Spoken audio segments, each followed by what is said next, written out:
Bismillah, Assalamualaikum warahmatullahi wabarakatuh. Alhamdulillah, wassalatu wassalamu ala rasulillah wa ala alihi washabihi wa man walah.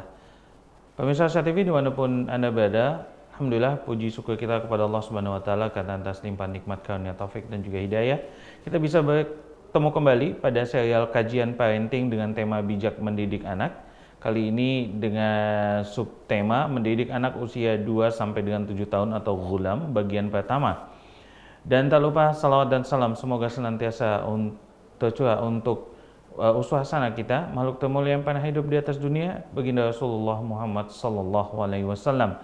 Dan semoga salawat itu senantiasa tersambung untuk istri-istri beliau, keluarga-keluarga beliau, sahabat-sahabat beliau, dan juga orang yang teguh memegang dan menjalankan sunnah beliau sampai hari kiamat. Pemirsa Syah TV dimanapun Anda berada, seperti yang sudah kami sampaikan sebelumnya pada awal pembukaan tadi, bahwasanya saat ini kita sedang mengikuti kajian online live streaming dengan serial kajian parenting, tema bijak mendidik anak di usia 2 sampai dengan 7 tahun atau ghulam bagian pertama, yang insya Allah akan disampaikan oleh guru kita Ustadz Abu Salma Muhammad Hafizullah Ta'ala dan ditayangkan langsung dari kediaman beliau. Dan perlu kami informasikan kepada Anda semua pemirsa Syah TV yang sedang menyaksikan acara ini, bahwasanya Anda bisa melakukan atau mengajukan pertanyaan di line telepon ataupun WhatsApp di nomor telepon 082288886630. Kami ulangi di 082288886630. Ataupun bagi Anda yang sedang menyaksikan acara ini di platform digital lainnya, baik itu di Facebook, YouTube, ataupun Instagram, silakan untuk memberikan pertanyaan di kolom komentar. Dan Alhamdulillah karena Ustadz sudah tersambung dan juga sudah siap untuk memberikan materi, kita akan langsung mulai pertemuan kita pada kali ini dengan subtema mendidik anak usia 2 sampai dengan 7 tahun atau ghulam bagian pertama. Kepada Ustadz, falyatafaddal maskura Ustadz. Baik, syukran Bang Giang ya. Bismillah, innal hamdalillah nahmaduhu wa nasta'inuhu wa nastaghfiruh wa natubu ilaih wa na'udzu billahi min syururi anfusina wa min sayyiati a'malina may yahdihillahu fahuwal muhtad wa may yudlil falan tajida lahu waliyyan mursyida. Asyhadu an la ilaha illallah wahdahu la syarika lah wa asyhadu anna Muhammadan abduhu wa rasuluh la nabiyya ba'dahu amma ba'du. Fa inna asdaqal kalami kalamullah wa ahsanal huda huda Muhammadin sallallahu alaihi wa ala alihi wasallam wa syarrul umuri muhdatsatuha wa kullu muhdatsatin bid'ah kullu bid'atin dhalalah wa kullu dhalalatin finnar amma ba'du. Jamaah sekalian, para ikhwan akhwat, aba ummahat dan sahabat-sahabat pemirsa Rasyad TV dan juga sahabat-sahabat yang menyaksikan melalui media-media sosial. Ya, Assalamualaikum warahmatullahi wabarakatuh. Alhamdulillah, kita bersyukur kepada Allah Subhanahu wa taala yang mana di pagi hari ini kita masih diperkenankan Allah Subhanahu wa taala untuk dapat bersua kembali, berjumpa kembali ya di channel kesayangan kita. Dan alhamdulillah Allah juga mengizinkan kita, memberikan kita kesehatan untuk dapat bersua dengan bulan yang mulia ini, Syahrul Mubarak ya, bulan yang penuh dengan berkah ya. Dan ini adalah nikmat dari Allah Subhanahu wa taala yang wajib untuk kita syukuri. Yang manakala kita mensyukuri segala nikmat-nikmat Allah, sebagaimana janji Allah Subhanahu wa taala, la in syakartum la azidannakum ya. Jadi manakala kalian mensyukuri nikmat-nikmat Allah Subhanahu wa taala, maka Allah akan menambah karunia atau nikmat itu. Allah Subhanahu wa taala akan menambah kenikmatan atau karunia-karunia-Nya bagi mereka-mereka yang mau bersyukur kepada Allah Subhanahu wa taala.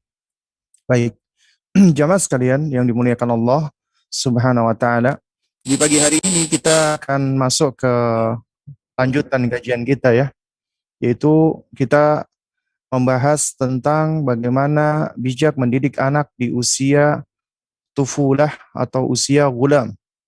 Ya, kalau kita meminjam istilah atau taksim klasifikasi yang dilakukan oleh Al-Hafidh Ibnu Hajar Al-Asqalani, ya, hafizahullah taala di dalam Fathul Bari ketika beliau menerangkan tentang fase-fase kehidupan manusia, maka beliau mengklasifikasikan usia 2 sampai 7 tahun sebagai usia ghulam. Dan secara umum apabila kita perhatikan ya, para ulama kita ketika mereka melakukan taksim ya, itu mereka melakukan taksim atau pengklasifikasian dengan begitu detailnya, dengan begitu baiknya.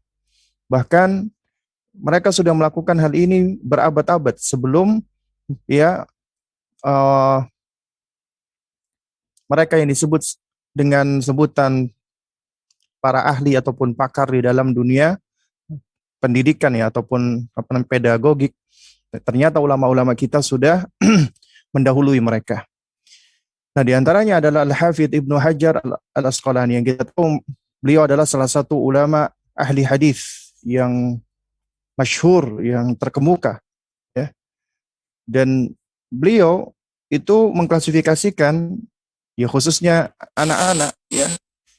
Jika kita perhatikan sampai sebelum baliknya itu ada 4 fase. Itu fase 0 sampai 2 tahun disebut dengan fase sobia atau fase pasibian ya. Ini sudah kita bahas di 2 pertemuan kita yang lalu. Kemudian fase 2 sampai 7 tahun disebut dengan fase gulam. Yang ini insya Allah akan kita bahas di kesempatan ini. Kemudian usia 7 sampai 10 tahun disebut dengan usia yafi' ya. Baru kemudian 10 sampai 14 tahun ataupun ketika sudah balik disebut dengan usia apa namanya? Hazawar ya, hazawar.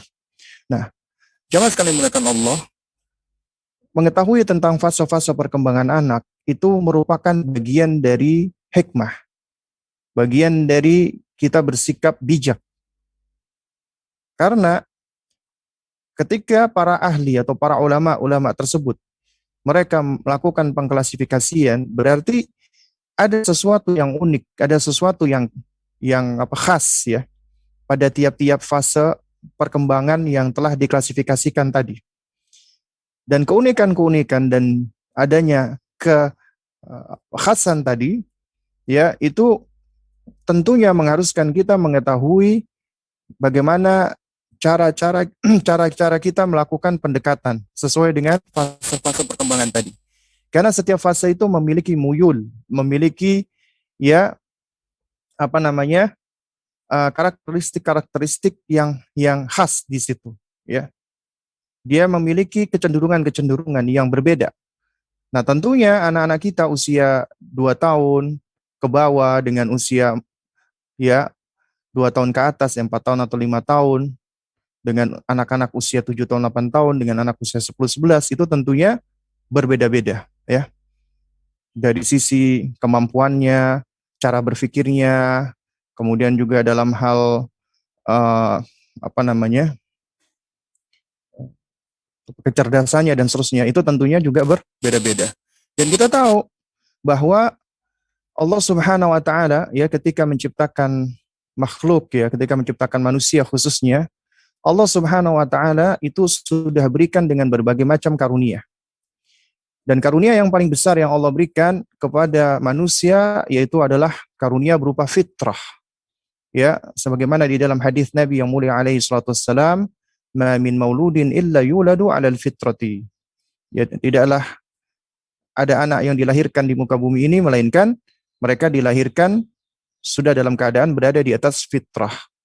Dan Al-Imam An-Nawawi rahimahullah ketika menerangkan makna fitrah ya di dalam apa namanya syarah Sahih Muslim, setelah beliau menerangkan tentang adanya khilaf atau perbedaan pendapat atau varian-varian pendapat ulama tentang makna fitrah, beliau sampai kepada kesimpulan wal asah minhu ya, pendapat yang paling sahih ya, bahwasanya anna kulla mauludin mutahayyian lil Islam, bahwasanya setiap anak itu sudah memiliki kecenderungan kepada Islam, sudah condong kepada Islam ya. Juga demikian Al-Hafidz Ibnu Katsir rahimahullah ketika menafsirkan surat Ar-Rum ayat ke-30 ya, ketika Allah mengatakan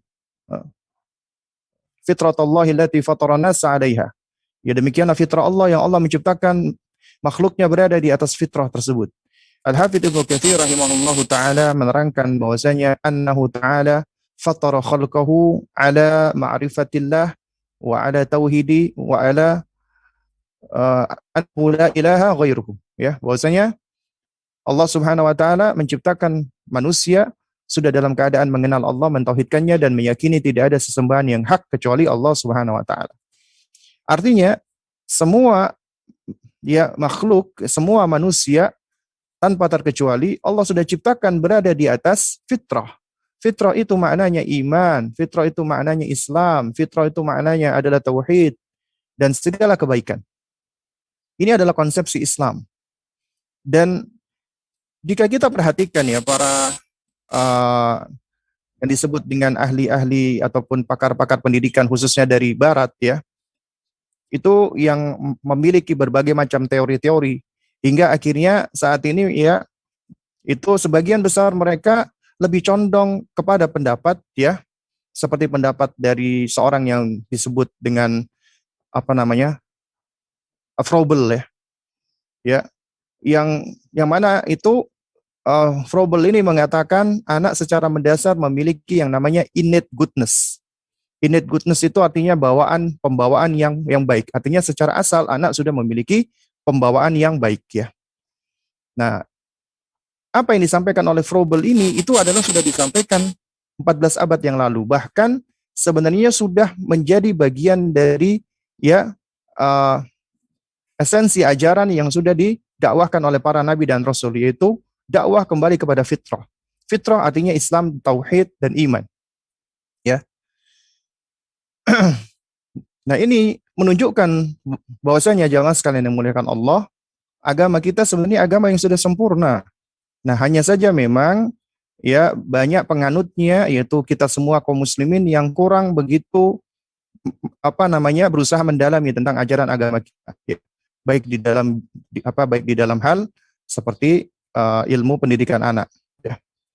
Jadi anak secara mendasar sudah memiliki fitrah yang disebut oleh mereka dengan sebutan innate goodness, ya, yaitu pembawaan yang baik. Ya. Kemudian jamaah sekalian dimuliakan Allah, ya, Allah juga mengkaruniakan kepada anak-anak kita itu istiqdad, potensi-potensi, kemampuan untuk belajar. Ya, sebagaimana Allah sebutkan dalam surat An-Nahl ayat 78, wallahu akhrajakum min butuni ummahatikum la ta'lamuna syai'ah. Allah Subhanahu wa taala mengeluarkan kalian dari rahim ibu-ibu kalian dalam keadaan kalian enggak punya ilmu. Artinya kita dilahirkan dalam keadaan bodoh, tidak memiliki pengetahuan. Tapi Allah berikan kepada kita instrumen agar kita bisa memperoleh pengetahuan. Ya. Agar kita bisa memperoleh ilmu. Apa itu? Wa ja'ala lakumus sam'a wal absar wal af'idah. Allah karuniakan kepada kalian yaitu indera pendengaran, penglihatan dan pemahaman. La'allakum tashkurun, agar kalian bersyukur kepada Allah Subhanahu wa taala.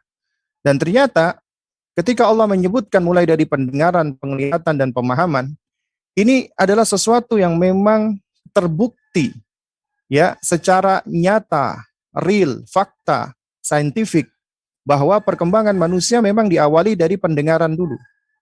Kemudian baru penglihatan, baru kemudian pemahamannya. Ya, dan ini juga sudah dijelaskan oleh Al-Hafidz ya.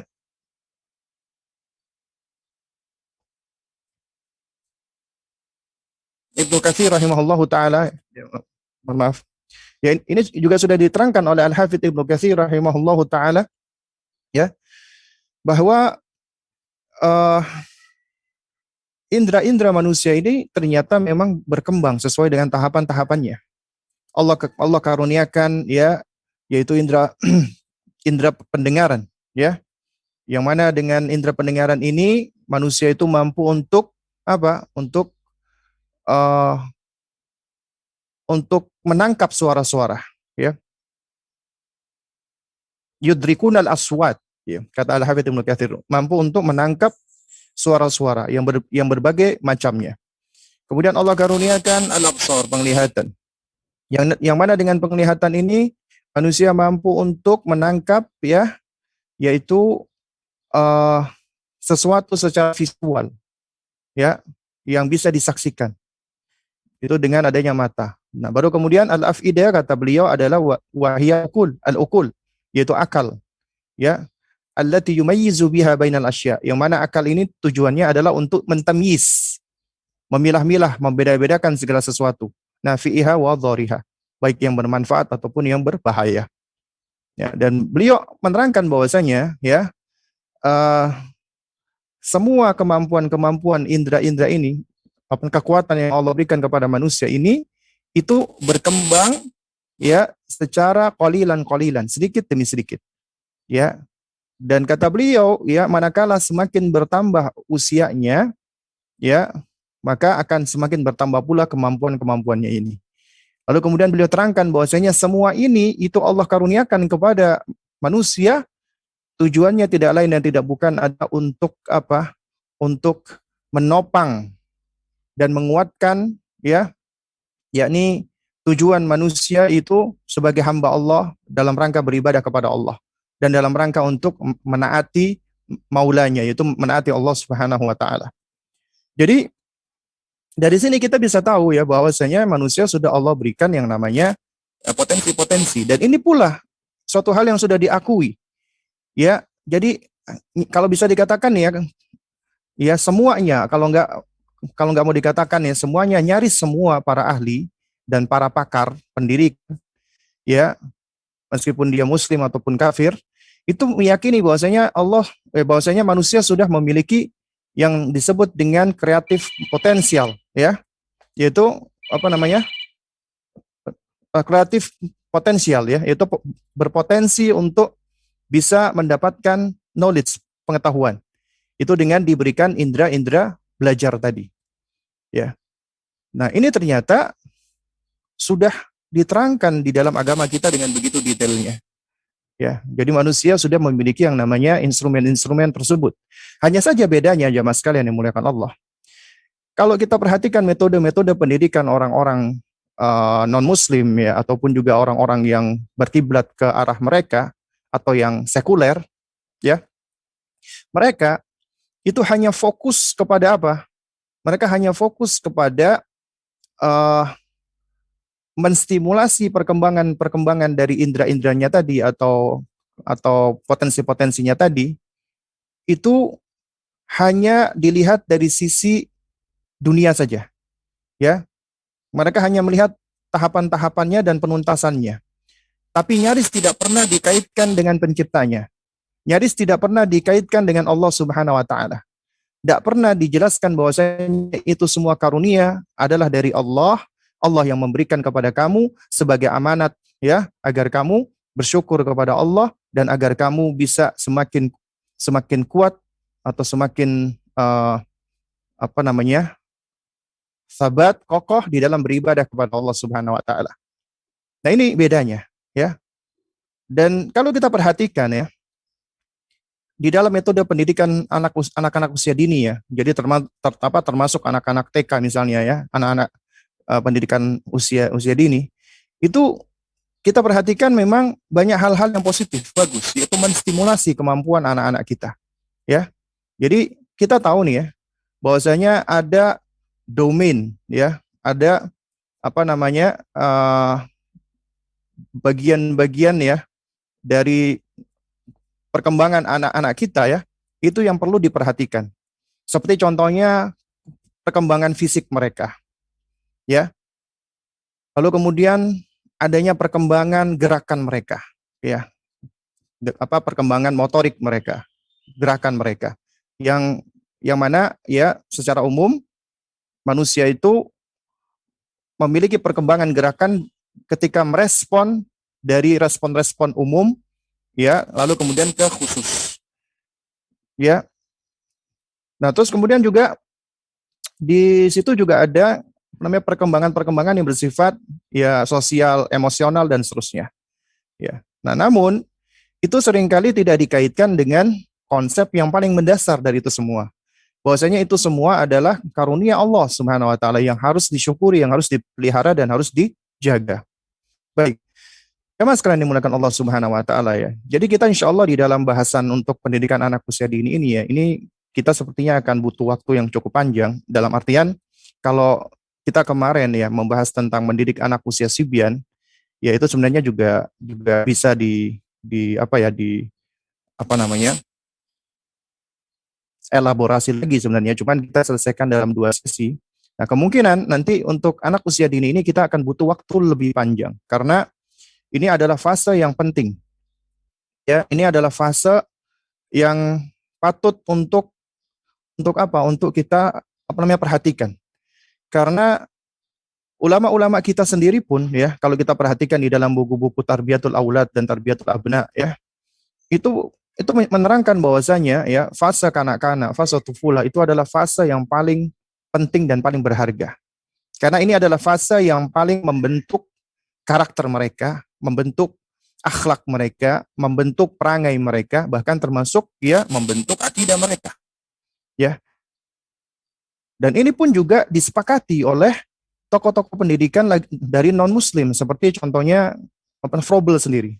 Ya, Froebel sendiri sampai mengatakan bahwasanya ya usia kanak-kanak itu adalah usia a noble and apa namanya malleable phase of human life, kata dia. Itu adalah fase yang paling penting dan yang paling berharga di dalam di dalam fase kehidupan manusia. Ya. Juga kalau kita perhatikan juga seperti misalnya contohnya Dr. Bilal Phillips ya.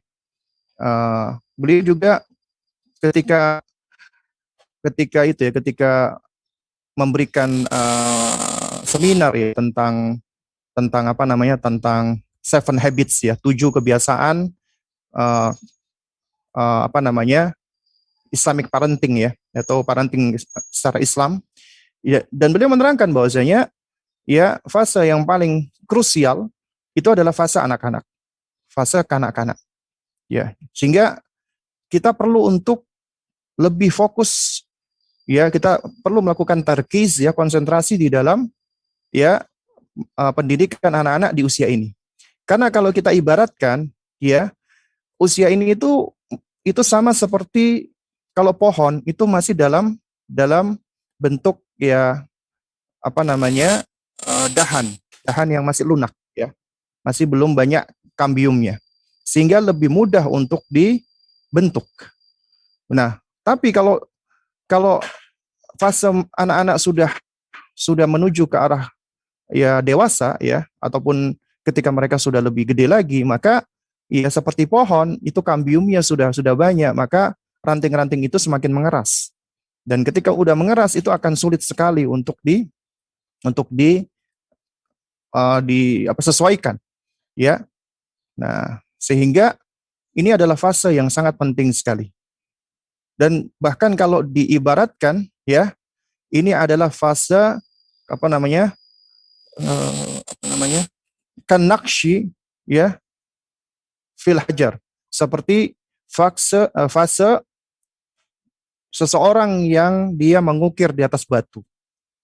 Jadi yang namanya mengukir di atas batu itu ukiran tersebut akan lebih kuat, dan itu yang membentuk corak, dan yang akan membentuk apa namanya yang akan membentuk ciri khasnya itu adalah dari ukiran-ukiran yang ada di batu tersebut. Dan beda dengan orang-orang yang mereka mengukir di atas tanah pantai. Ya. Jadi mungkin tampak lebih mudah, tapi akan begitu mudah sekali hilang. Ya. Baik, jamaah sekalian yang dimuliakan Allah Subhanahu wa taala. Jadi ini pentingnya bagi kita para orang tua ya untuk memiliki ilmu, artinya harus belajar. Belajar di dalam mendidik anak itu bukan cuman belajar sekedar belajar, tapi juga harus ngerti, harus bisa memahami dan mengenal tentang perkembangan anak-anaknya. Ya. Nah, jamaah sekalian dimuliakan Allah Subhanahu wa taala. Di sini ada beberapa poin ya. Beberapa poin yang mana orang tua diharapkan ngerti tentang hal ini. Ya, orang tua diharapkan paham tentang hal-hal berikut ini. Yang pertama, hendaknya orang tua memahami karakteristik anak-anak usia dini dan perkembangannya. Jadi mereka harus ngerti, belajar, mengamati bahwasanya anak-anak usia dini itu memiliki karakteristik yang khas. Dan ini merupakan perkembangan yang unik. Jadi harus ngerti, harus memahami karakteristik anak usia dini dan perkembangannya, baik itu perkembangan fisiknya, perkembangan kognisinya, perkembangan sosialnya, dan seterusnya. Jadi harus belajar, harus ngerti para orang tua, ya. Lalu kemudian yang kedua, ya, hendaknya orang tua memahami kebutuhan-kebutuhan anak, terutama dalam hal kebutuhan perhatian, kasih sayang dan kebersamaan. Ya, di situ ada yang namanya apa namanya? Musahabah. Artinya harus ada pembersamaan. Itu dibutuhkan oleh anak-anak, terutama anak-anak usia dini. Mereka lebih butuh untuk diperhatikan. Mereka lebih butuh untuk di apa namanya? Dikasihi dan disayangi. Dan mereka lebih butuh untuk dibersamai, ya. Lalu kemudian yang ketiga, hendaknya orang tua juga memahami tentang kebutuhan anak-anak untuk bermain. Jadi bermain untuk anak-anak usia dini itu adalah kebutuhan mereka, ya. Mereka butuh untuk bermain. Jadi ya, jangan sampai kita menjadi orang tua yang nggak ngerti tentang anak-anak, lalu kemudian kita nganggap bahwasanya bermainnya anak-anak itu adalah semuanya sia-sia. Padahal bermainnya mereka itu adalah bagian dari proses perkembangan mereka dan proses belajar mereka. Nah, jadi nggak boleh kita itu banyak melarang anak di dalam permainan-permainan mereka kecuali apabila memang ada perkara-perkara yang mahdzurat, ya, yang dilarang.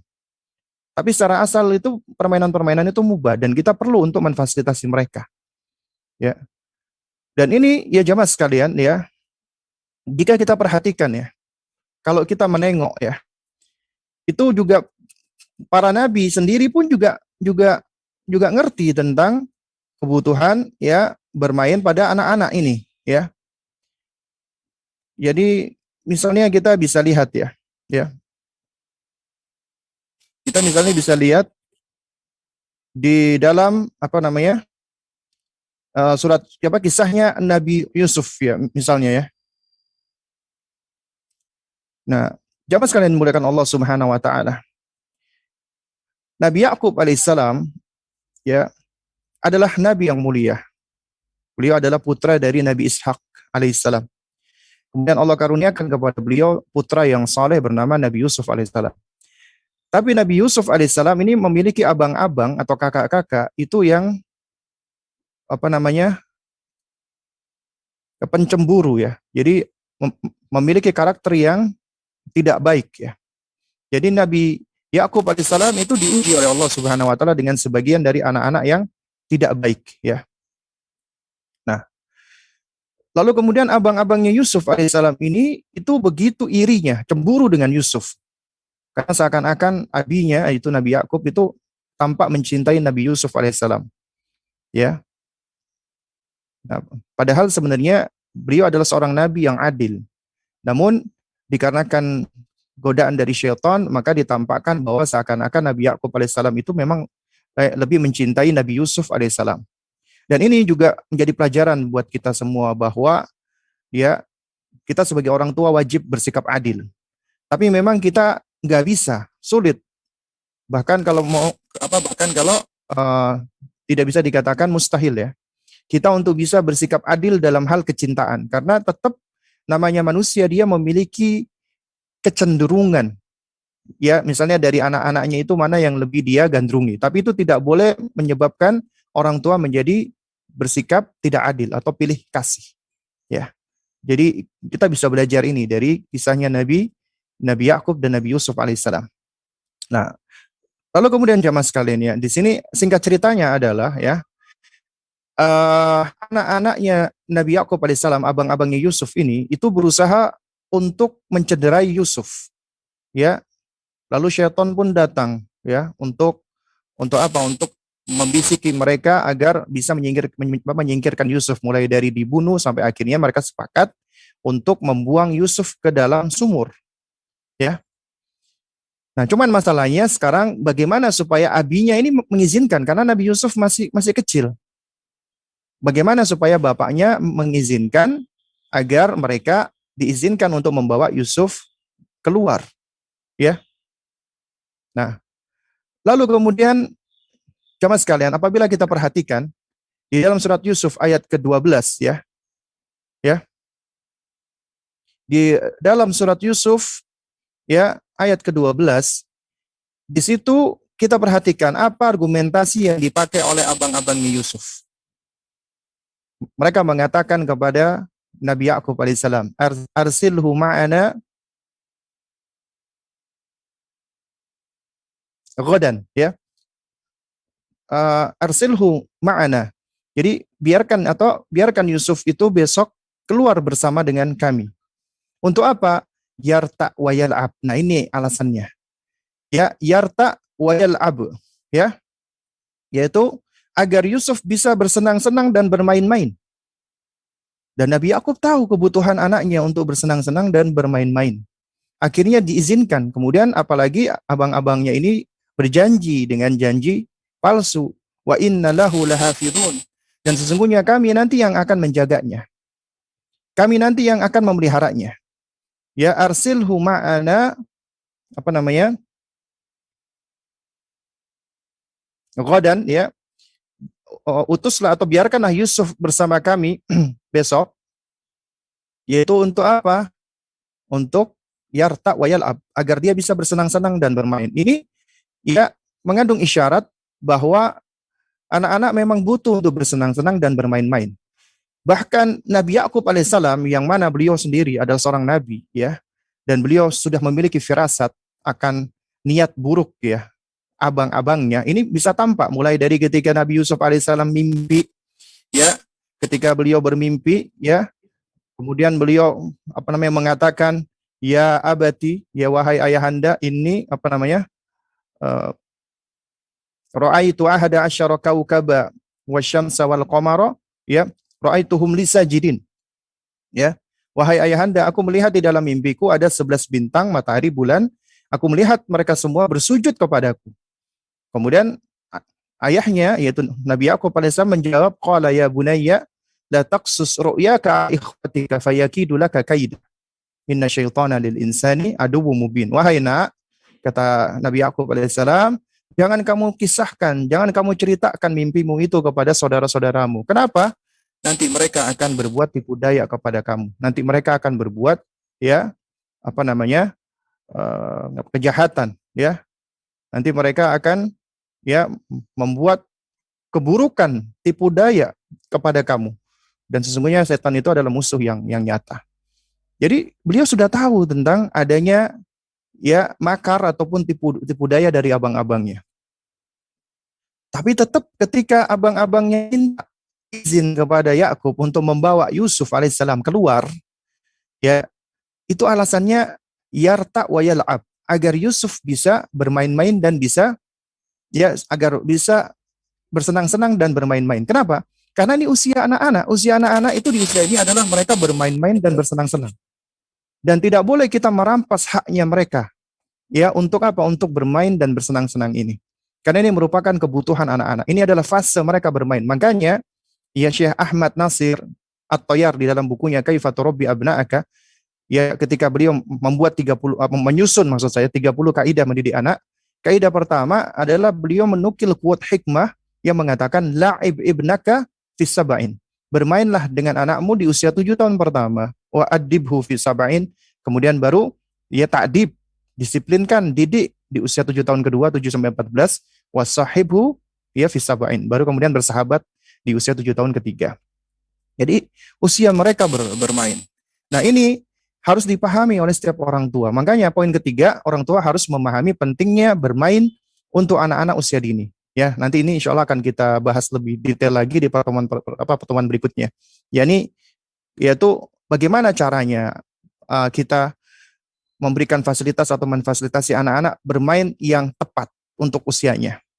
Lalu kemudian juga yang poin keempat adalah orang tua juga diharap harus mengerti atau paham di dalam mempersiapkan anak-anak untuk mencapai kesiapannya di dalam ibadah. Artinya, mereka ini belum diperintah untuk ibadah, tapi kita harus memprepare mereka, mempersiapkan mereka. Ini sebagaimana sabda Nabi sallallahu alaihi wasallam, ya, muru, ya, abna'akum bis-shalah wa hum abna'us sab'in. Perintahkanlah anakmu untuk salat.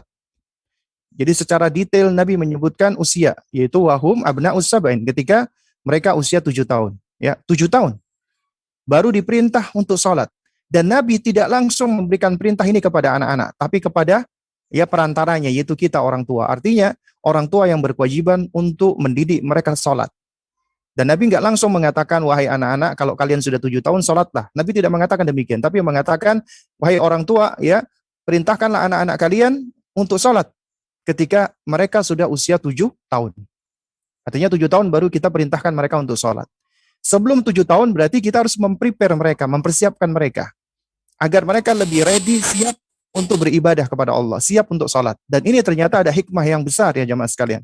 Ya, kenapa Nabi SAW itu memerintahkan anak ya secara spesifik di usia 7 tahun. Karena ada yang istimewa dengan usia 7 tahun ini. Ada yang unik dengan usia 7 tahun ini. Tapi nanti akan kita bahas di bahasan berikutnya, yaitu ketika mendidik anak usia yafi, insya Allah. Lalu kemudian juga, ya orang tua diharapkan ngerti ya. Ini di poin berikutnya. Poin yang ke berapa ini? 5 ya.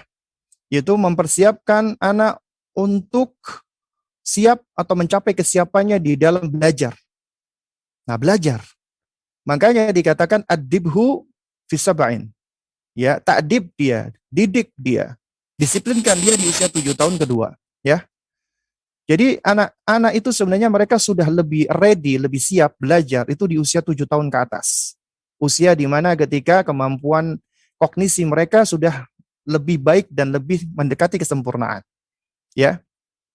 Yaitu di usia 7 tahun. Makanya disebut dengan usia mumayyiz, usia yafi.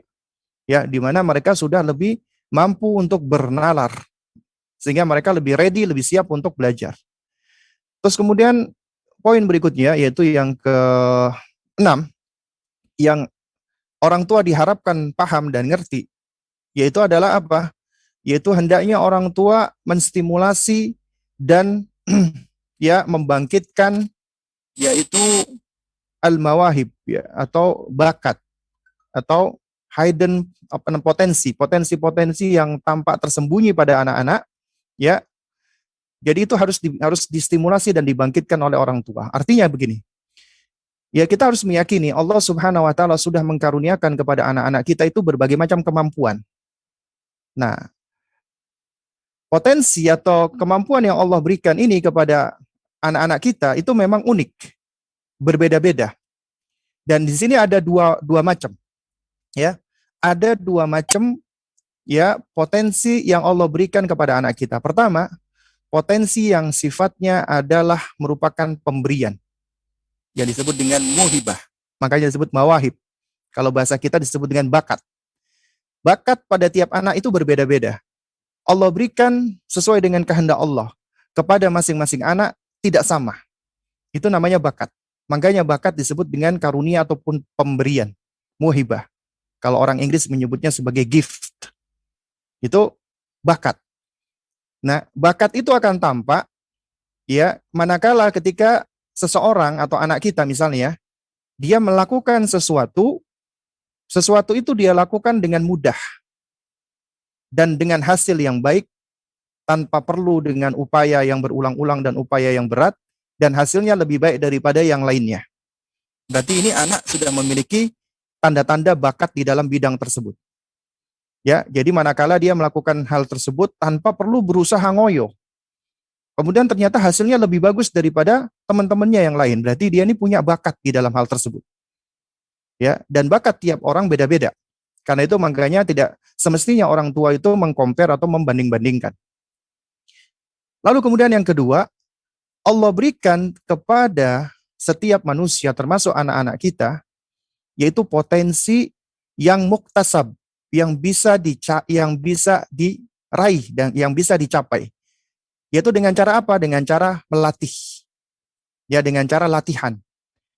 Dan inilah yang membentuk ya anak-anak memiliki maharoh. Maharoh atau kemahiran atau skill. Jadi ternyata di situ ada kemampuan yang udah Allah berikan berupa bakat, ada kemampuan yang Allah berikan berupa skill. Skill ini diperoleh dengan cara latihan, dengan cara trial and error, dengan cara terus berusaha, ya mengulang-ulang. Maka dia akan bisa. Manusia itu Allah berikan kemampuan untuk bisa melakukan sesuatu. Meskipun dia nggak berbakat, tapi kalau dia melatih, dia belajar, dia ulang-ulangi, dia akan bisa menguasai. Karena Allah sudah berikan kemampuan kepada manusia, ya kemampuan untuk takayuf, untuk beradaptasi. Dia bisa mengadaptasi kemampuan dia. Ya. Contoh misalnya, contoh ya, contoh. Misalnya punya anak nih, ya anak kita itu ketika baru usia dini, itu kemampuan menyerap bahasanya luar biasa dan ternyata dia ini ketika bicara itu ternyata dia bicaranya lebih lancar, lebih rapi, lebih terstruktur dan bahkan dia itu sudah punya sense ya tentang sastra misalnya dari semenjak kecilnya. Padahal dia bukan orang yang belajar, maksudnya itu memang memang muncul gitu loh, ya. Dan ini berarti dia punya bakat di dalam bidang bahasa, ya. Nah, tapi di sisi lain mungkin ada anak yang dia tidak memiliki kemampuan, ya, ataupun dia tidak apa namanya memiliki bakat dalam hal bahasa. Tapi dia punya semangat dan ditumbuhkan minatnya terhadap bahasa. Lalu dia terus belajar, terus menelaah dengan perjuangan, dengan upaya, dengan usaha yang terus-menerus, akhirnya dia mampu dan menguasai tentang bahasa tadi. Jadi mungkin ada anak ketika dia mempelajari misalnya bahasa asing dalam waktu yang singkat ya, seperti contohnya sahabat Nabi apa namanya? Apa namanya? Zaid bin Thabit ya radhiyallahu taala anhu ya. Yang kalau sekarang mungkin sahabat seperti beliau ini disebut ya manusia yang jenius dalam hal bahasa. Disebut dengan apa namanya? Polyglot. Beliau ya memahami atau mempelajari bahasa, contohnya bahasa Ibrani ketika diperintah oleh Nabi, beliau mempelajari bahasa Ibrani dalam waktu 15 hari. Wa atqantuhu kata beliau dan aku menguasainya secara mutkin. Artinya menguasai mutkin itu bukan cuma sekedar tahu grammar doang, enggak. Mutkin artinya beliau tahu secara gramatikalnya, kemudian secara kemampuan berbahasanya, verbalnya dan seterusnya. Beliau menguasai 15 hari. Dan Nabi tahu, Rasulullah tahu ini bakatnya seorang Zaid bin Thabit yang tidak dimiliki oleh sahabat-sahabat lainnya. Makanya Nabi perintahkan beliau untuk belajar bahasa. Ya. Lalu kemudian akhirnya Zaid bin Thabit pun belajar bahasa Suryani. Dalam waktu 17 hari beliau kuasai. 17 hari ya jemaah sekalian. Dan ini tidak dimiliki oleh yang lainnya. Artinya ini memang spesial, khusus, istimewa untuk sosok beliau. Nah, tapi bukan artinya mereka-mereka yang tidak diberikan bakat nggak bisa menguasai, bisa, tapi mungkin butuh waktu yang lama. Mungkin butuh waktu belajar misalnya bahasa Suryani yang dikuasai oleh Zaid bin Thabit hanya 17 hari, mungkin dia butuh waktu selama 17 minggu, 17 pekan, atau 17 bulan, atau 17 tahun. Nah, jadi intinya adalah manusia, termasuk anak-anak kita, memiliki kemampuan. Kemampuan untuk bisa meraih suatu skill atau maharah dengan cara terus mencoba dan mengulang-ulang. Ya. Dan anak-anak kecil itu ya jemaah sekalian itu nanti ketika kita nanti akan masuk ke 14 karakteristik ya anak-anak usia tufula ini yang nanti akan saya bawakan dari bukunya Syekh Ahmad bin Nasir At-Tayyar ya, hafizahullah taala. Di antaranya adalah kemampuan mereka untuk mudah menguasai suatu skill yang mereka ambil atau mereka amati dari orang tuanya. Ya, umumnya seperti itu. Nah, cuman tinggal masalah pembentukan minat saja. Dia berminat tidak. Itu. Nah, jadi ini menunjukkan kita sebagai orang tua harus paham nih, harus ngerti. Ya, harus bisa mengobservasi, mengamati, melihat anak-anak kita. Karena tiap anak-anak kita meskipun misalnya kita punya anak, Allah karuniakan kita punya anak kembar 3, mesti tiap anak ini punya keunikan masing-masing. Gak semuanya sama, punya keunikan masing-masing. Sehingga kita bisa membedakan. Karena itulah ciptaan Allah Subhanahu wa taala begitu sempurnanya. Ya, Allah tidak menciptakan itu ya semuanya sama. Enggak. Beda sama kita manusia. Manusia ketika memproduksi sesuatu misalnya handphone ya dengan tipe yang sama, itu sama semua, identik. Jadi sulit dibedakan kecuali cuman angka-angkanya saja. Ya. Nah, jadi anak-anak kita ini adalah ya mereka ini unik, khas. Ini tugas kita sebagai orang tua bisa memahami keunikan dan kekhasan anak-anak kita. Jadi ada sesuatu yang bersifat bakat yang itu harus kita gali pada anak-anak kita. Kemudian kita arahkan mereka sesuai dengan bakatnya. Ya. Dan ini ternyata sudah disinggung ya berabad-abad yang lalu oleh Al-Hafidz apa namanya?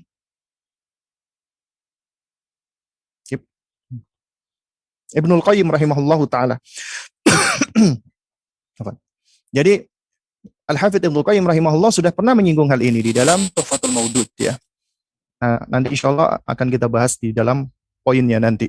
Jadi artinya memang bahasan kita ini akan banyak, apalagi berkaitan dengan fase pendidikan anak usia dini ini ya. Jadi di situ ada nanti yang namanya perkembangan bahasanya, intelektualitasnya, emosinya, sosialnya, motoriknya, minat bakatnya dan seterusnya. Baru kemudian ya yang keberapa nih? Yang ke-7 ya. Hendaknya orang tua juga ngerti ya tentang apa? Tentang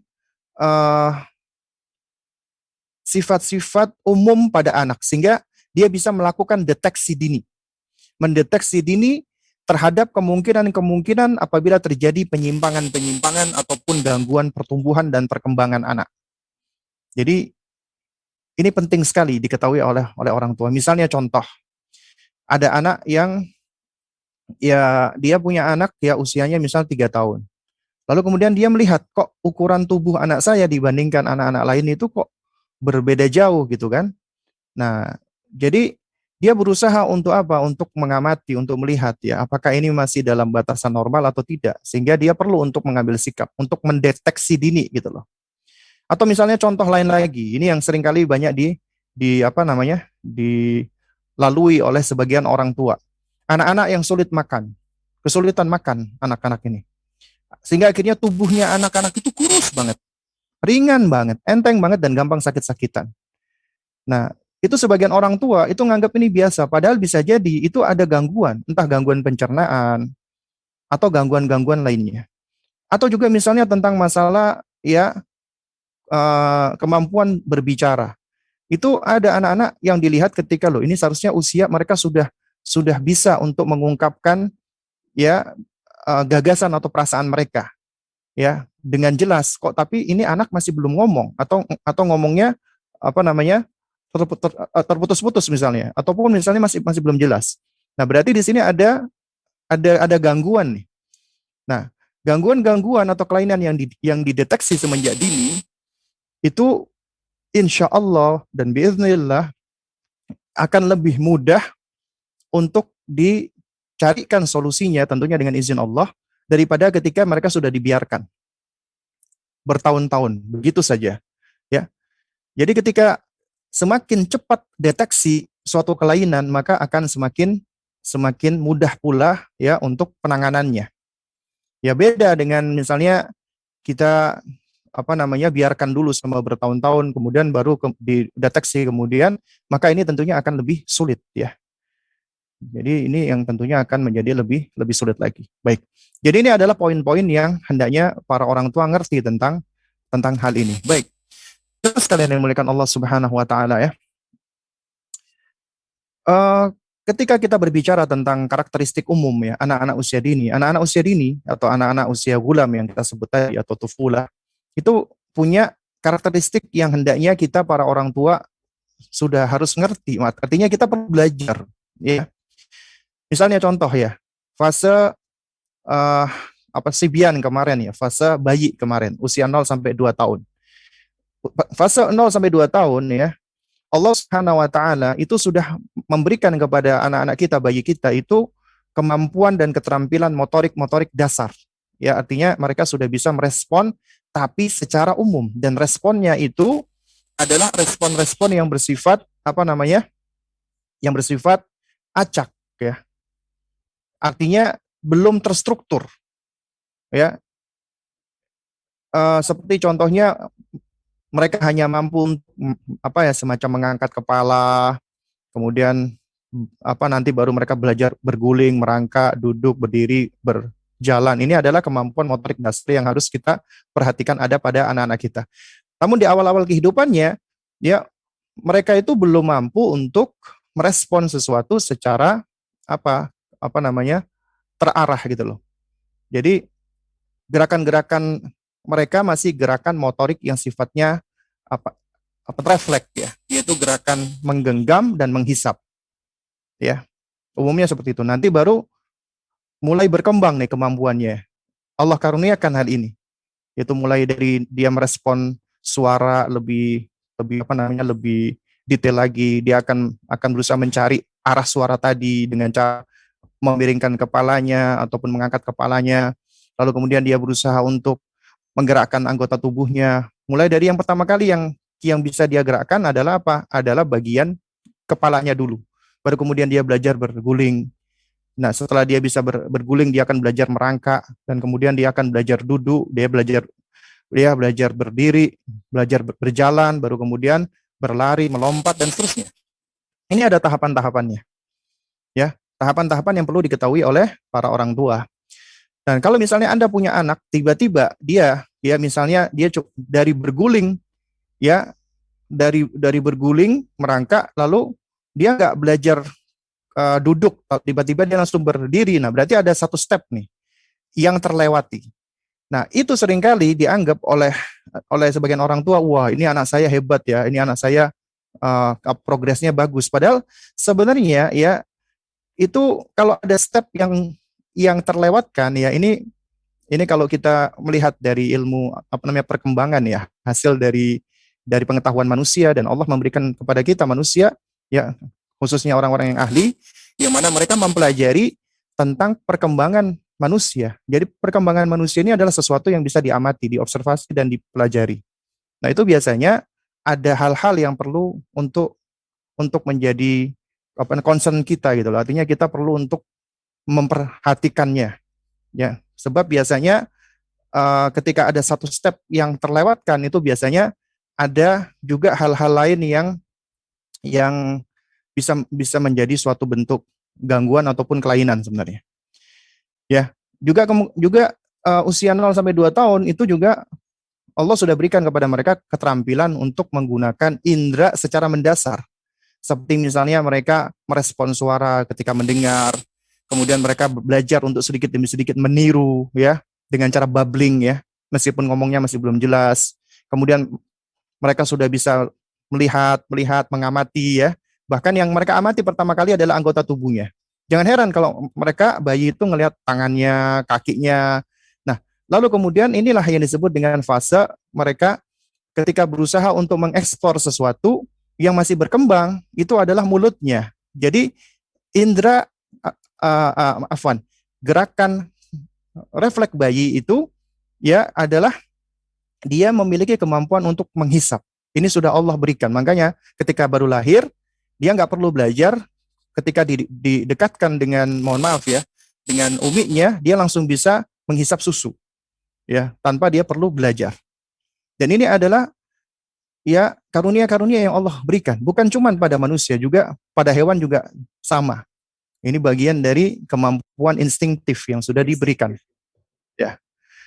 Nah juga sama, anak ini juga akan belajar mengamati, meniru. Dan dia ketika mengamati sesuatu, ya dia akan berusaha untuk memasukkan ke dalam mulutnya. Karena ketika dia ingin belajar memahami sesuatu dengan cara semua dimasukkan ke dalam mulut. Ya, tangannya, kakinya, Anda kasih barang pasti langsung dimasukkan mulut. Nah, itu adalah anak-anak bayi di situ ya. Dia akan meraba, mengucap. Nah, ini hal-hal yang bisa diamati sebenarnya. Dan alhamdulillah sekarang ya kita sebenarnya bisa dikatakan sedikit lebih mudah. Kenapa? Karena sudah ada para ahli-ahlinya yang melakukan pengamatan-pengamatan hal ini. Dan ini adalah pengamatan bersifat duniawi. Meskipun dilakukan oleh orang kafir, maka ya selama itu objektif ilmiah, maka tidak sepatutnya kita bersikap antipati a priori dan semisalnya. Lalu kemudian usia 2 sampai 7 tahun. Kalau kita perhatikan ya, usia 2 sampai 4 tahun ya. Ini adalah usia di mana anak-anak itu kemampuan bahasanya itu berkembang dengan begitu pesatnya. Ya. Jadi kemampuan anak-anak untuk berbahasa ya, berbicara, dan ini adalah karunia yang Allah berikan lagi kepada manusia. Allah jadikan manusia itu makhluk yang mampu untuk berbicara. Ya. Yang mampu untuk menyampaikan gagasan secara verbal dan juga secara tulisan. Itulah manusia. Ya. Jadi Allah berikan kemampuan untuk bisa berbahasa. Nah, oleh karena itu makanya mereka belajar berceloteh mulai dari kecil dengan cara dengan cara meniru, babbling, akhirnya ya sampai mereka mengikuti apa yang sering mereka dengar dari orang tua mereka. Dan itulah kemampuan mereka saat itu di usia 2 sampai 4 tahun menyerap banyak kata-kata. Nah, ini fase yang penting sekali untuk mentasmi dan mentalkin kalimat-kalimat baik dan menjauhkan dari keburukan-keburukan, perkataan-perkataan jelek dan yang semisalnya. Jadi kemampuan berbahasa mereka di usia ini itu sangat pesat sekali. Mulai dari mereka hanya mengeluarkan satu kata, misalnya mimi, maksudnya pengen minum, ya, mamam, pengen makan, sampai akhirnya ya kemampuan ini terus berkembang. Sehingga mereka dari satu kata mereka bisa dua kata, akhirnya mereka bisa mengcombine dua kata.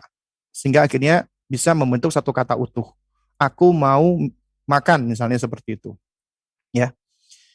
Nah, terus kemudian juga di usia ini ya yaitu kemampuan mereka untuk mengeksplor ya. Karena rasa curiosity mereka yang luar biasa.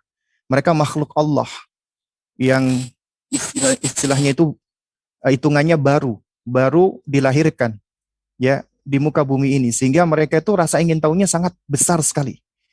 Dan Allah karuniakan kepada mereka indera-indera pendengaran, penglihatan dan pemahaman, meskipun indera pemahamannya itu berkembang sempurnanya belakangan. Nah, sehingga mereka itu senang untuk mengekspor benda-benda di sekitar, mulai dari dengar suara-suara, benda-benda itu mulai dari yang bermacam-macam warnanya dan seterusnya, ya. Jadi mereka akan mengeksplorasi benda-benda di sekitar karena mereka memiliki curiosity yang tinggi sehingga mereka menjadi observer, ya, pengamat yang baik. Termasuk mereka mengamati kita orang tua dan mereka akan menyerap apa yang ada di sekitarnya. Lalu kemudian di usia 4 sampai 6 tahun misalnya contoh ya. Itu juga ya yang patut kita perhatikan adalah perkembangan fisik mereka. Artinya seharusnya mereka di usia ini sudah lebih aktif lagi bergerak. Gerakan-gerakan mereka sudah lebih sempurna lagi. Ya. Dan ini kita perlu untuk apa? Sebenarnya mulai dari usia 2 dan sampai usia 7 ya, apalagi di 4 sampai 6 tahun, kita perlu untuk apa? Untuk menstimulasi ya perkembangan otot-otot mereka, termasuk tulang dan yang semisalnya. Ya, jadi juga perkembangan motorik mereka. Kita perlu latih mereka motorik kasar dan motorik halus mereka. Nah, karena itu permainan-permainan yang melatih motorik kasar dan halus ini penting, ya. Kayak misalnya contoh yang simpel aja ya, melatih motorik halus itu misalnya ketika mereka bermain memasukkan sedotan ke dalam botol. Ya, itu melatih motorik halus mereka. Dan ini adalah upaya atau bagian kita mengajarkan mereka kemandirian. Kenapa? Karena ketika mereka sudah bisa misalnya memasukkan benda-benda kecil misalnya ke dalam suatu wadah, ya, itu mereka juga akan lebih mudah lagi misalnya untuk belajar mengancingkan baju misalnya, ya. Jadi ini membutuhkan ya otot-otot yang perlu dilatih, yaitu dalam hal melatih motorik halusnya mereka. Jadi jangan setiap waktu mereka selalu dipakaikan terus sampai mereka sudah usia 7 tahun masih tetap dipakai baju. Harus dilatih, ya. Nah, kemudian juga kita juga perlu memperhatikan perkembangan bahasa mereka, ya. Artinya di usia 4 sampai 6 tahun mereka itu sudah harus bisa ya idealnya menyampaikan keinginannya dengan jelas. Ya. Umi, aku lapar, aku mau makan. Ya, jadi mereka harus sudah bisa dengan kalimat yang utuh, kalimat yang lengkap. Ada subjek maksud saya, predikat, objek ya. Kalau mungkin di bawahnya itu mungkin akan ada kata-kata yang hilang, misalnya Umi mamam, Umi minum, misalnya seperti itu. Ya. Nah, tapi kalau usia 4 tahun ke atas itu dia harus sudah lebih lengkap, komplit. Karena kemampuan berbahasanya itu harus sudah lebih detail lagi. Ya. Karena kemampuan pemahaman dan penalarannya juga sudah mulai berkembang. Kemudian juga perkembangan kognisi mereka ya. Itu juga harus sudah stimulasi ya. Ya, yaitu di usia ini makanya mereka banyak bertanya. Makanya disebutkan oleh Syekh Ahmad bin Nasir At-Tayyar ya, di antara karakter mereka adalah kafratul ya al-as'ilah ya. Jadi banyak bertanya ya. Baru kemudian usia 6 sampai 7 tahun, nah ini baru mulai fase mereka lebih intens lagi di dalam hal kognisi dan juga kemampuan sosial mereka. Ya, ini di antara karakteristik anak-anak usia dini yang perlu kita perhatikan. Baik. Jemaah sekalian yang dimuliakan Allah ya, dikarenakan ini sudah pukul 10 ya. Jadi mungkin kita cukupkan dulu sampai di sini. Insya Allah kita lanjutkan lagi di pekan berikutnya bagian kedua ya. Nanti di bagian kedua kita akan ya menyinggung tentang ya apa namanya perkembangan kognisi dan karakteristik berpikir ya pada anak-anak usia dini ya, dan pola-pola perkembangannya. Baru kemudian nanti di pertemuan berikutnya kita akan masuk ke dalam bahasan ya, kita akan lebih banyak mengacu kepada buku Kaifa Turabbi Abna'aka ya, karyanya Dr. Ahmad bin Nasir At-Tayyar hafizahullah taala, tentang 14 karakteristik anak-anak usia dini yang hendaknya diketahui oleh setiap orang tua sehingga orang tua bisa bijak di dalam mendidik mereka ya, dan juga di dalam apa namanya memenuhi kebutuhan-kebutuhan mereka. Baik Bang Jiang, mungkin ini yang dapat disampaikan untuk kesempatan kita di pagi menjelang siang ini. Mungkin ada pertanyaan Bang Jiang. Jadi waktu dan tempat ya, saya serahkan kembali kepada moderator acara kita. Baik, jazakallah khairan barakallahu fikum Ustadz atas pemaparannya. Baik pemirsa Syah TV dimanapun Anda berada, bagi Anda yang ingin bertanya langsung kepada Ustadz, silakan untuk bisa menelpon di line telepon 0822 8888 6630 ataupun bisa melalui kolom komentar jika Anda mungkin sedang menyaksikan siaran ini lewat platform digital lainnya, baik itu Instagram, YouTube ataupun Facebook. Silakan untuk menuliskan pertanyaan di kolom komentar. Baik, kita akan coba cek terlebih dahulu apakah sudah ada pertanyaan yang masuk. Ya, ya, baik. Ustadz, ini ada pertanyaan. Assalamualaikum, Ustadz izin bertanya. Anak saya ini umurnya 3 tahun laki-laki. Sekarang kalau diajak berdoa, dia tidak mau. Misalnya sebelum makan baca doa dulu. Nah, pertanyaan Ustadz, bagaimana cara agar dia mau mengikuti atau mau berdoa ketika saya minta? Kurang lebih seperti itu pertanyaan Ustadz. Falyatafadhol Ustadz. Baik ya. Waalaikumsalam warahmatullahi wabarakatuh ya. Jadi mengajarkan anak-anak tentang doa itu adalah suatu perkara yang penting sekali dan mendasar. Dan ini adalah di antara salah satu bentuk ibadah yang bisa kita ajarkan kepada mereka semenjak dini. Nah, tapi untuk mengajarkan mereka berdoa, maka itu harus diawali dengan mendidik hatinya untuk mengenal Rabb-nya, mengenal penciptanya. Dan kemudian kita harus menjelaskan sesuai dengan tingkat kemampuan mereka tentang kebaikan-kebaikan Allah dalam rangka untuk membangun ya image yang positif anak-anak terhadap penciptanya. Kayak contoh misalnya ya kita bermain dengan mereka, apalagi ini anak usia 3 tahun ya. Kita bermain dengan mereka, misalnya kita bermain warna misalnya.